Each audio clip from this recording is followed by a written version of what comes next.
under the leadership of Karen Bass, many of us had the privilege last year of going to Ghana to observe the 400th anniversary of the first slaves going across the Atlantic. America really there was no United States, but going across the Atlantic. It was a horrible, the kidnapping, the purchase of those slaves, the dungeons in which they were kept, and if they survived that, to be on a slave ship, and if they survived that, to be sold into slavery. And then everything that came from that. When we were in Selma, only just in March, we saw at Brian Stevenson's, one of his museums, a beautiful display, heartbreaking display, but children, little children saying, "Mama, Mama, has anyone seen our mother?" These children separated from their mothers. The cruelty of that.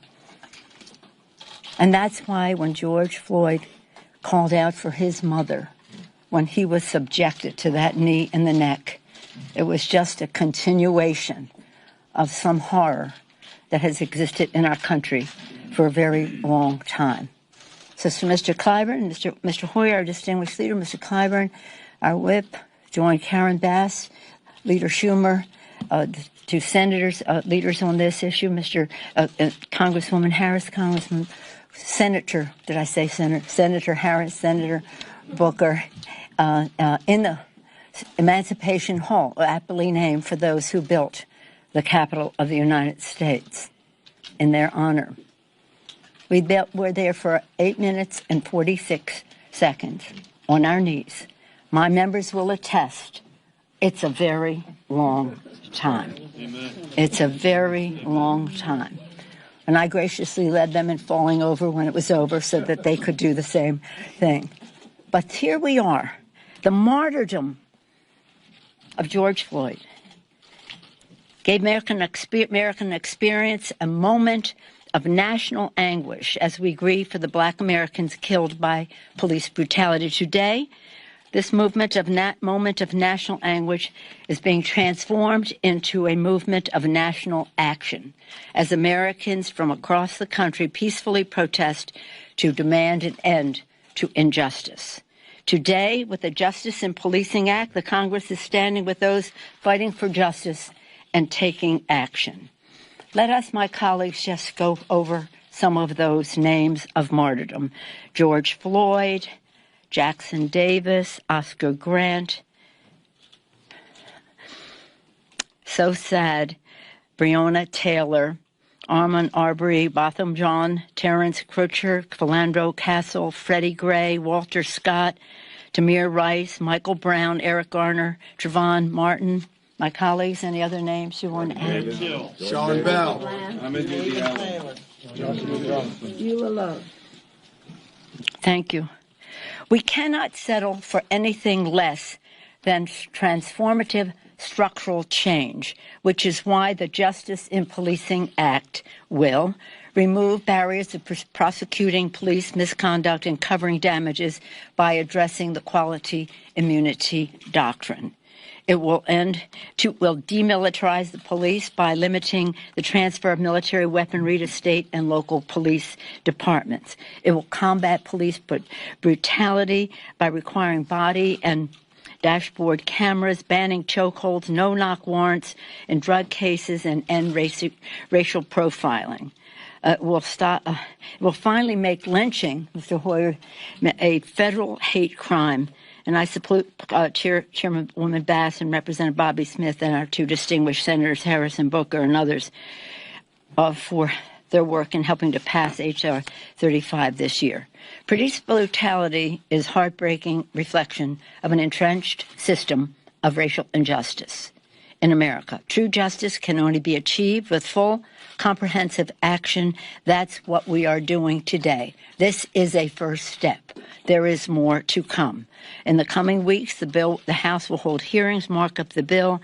Once the House passes it, the Justice in Policing Act, Leader McConnell will hopefully, he must swiftly take it up. Leader in the Congress, the President must not stand in the way of justice. The Congress and the country will not relent until this legislation is made into law. My colleague, Mr. Clyburn, is always getting awards for liberty and justice for all. That's what this is about. That's what our distinguished leader, Mr. Schumer, talked about in Emancipation Hall. I'm pleased to yield to the distinguished leader of the United States Senate, Democratic leader, Mr. Schumer. Mr. Schumer. Thank you. Well, thank you, Speaker Pelosi, and I'm so proud to be joined by so many of my colleagues, Leader Hoyer, Senators Booker and Harris, Representatives Bass, Clyburn, Nadler, and Jeffries for joining us and speaking this morning, and all the support that we have from so many wonderful people behind us. Over the past week, hundreds of thousands of Americans have engaged in peaceful demonstrations against police violence and systemic racism. This large, diverse group, so many of them young, gives us hope that Americans are prepared to march and fight to make this a more perfect union once and for all. And so today, we are taking the first of many steps, many necessary steps, to respond to this national pain with bold action.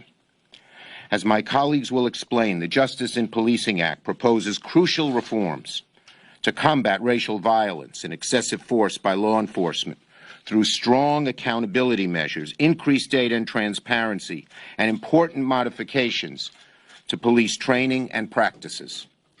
This has never been done before at the federal level. In the Senate, Democrats are going to fight like hell to make this a reality.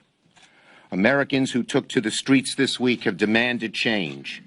With this legislation, Democrats are heeding their calls.